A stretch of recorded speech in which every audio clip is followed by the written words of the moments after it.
যাই বলো আর তাই বলো, এইসব টক জিনিস খাওয়ার দিক থেকে কিন্তু আমি সবার আগে। দাদা 3টে আমড়া নিয়ে এসেছিল, সেখান থেকে 2টো আমড়া নিয়ে ভালো করে মাখিয়েছি। বিট নুন, লঙ্কার গুঁড়ো, একটুকুনি কাঁচা লঙ্কা আর একটু চিনি। আমি জানি আমরা নুন আর লঙ্কা দিয়ে মেখেই খাই, কিন্তু মা বললো একবার কাসুন্দি দিয়ে মেখে দেখ।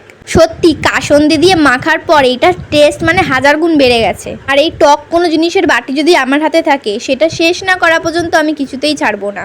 যাই হোক, সন্ধ্যাবেলা আমি আর মোটামা একটু বেরিয়েছিলাম একটা আলমারি কেনার জন্য। যেই দিন ছাতা নিয়ে বেরোই সেদিন বৃষ্টির নাম মাত্র দেখা যায় না। আজকে ছাতা নিয়ে বেরোয়নি, আজকে উড়াধুরা বৃষ্টি শুরু হয়ে গেছে। একবার বৃষ্টি হয় আবার বন্ধ হয়ে যায়, মানে কেলোর কীর্তি হচ্ছে এখানে।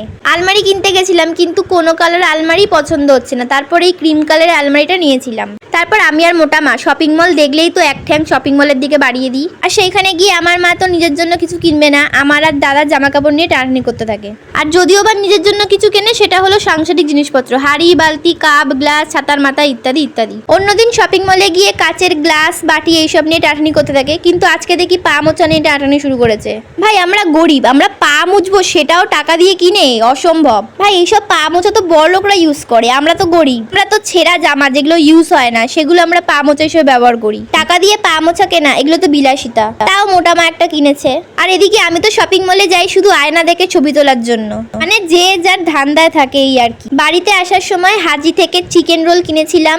লাচ্ছা পরোটা দিয়ে বানানো এই চিকেন রোলটা আমার যে কি ভালো লাগে কি বলবো।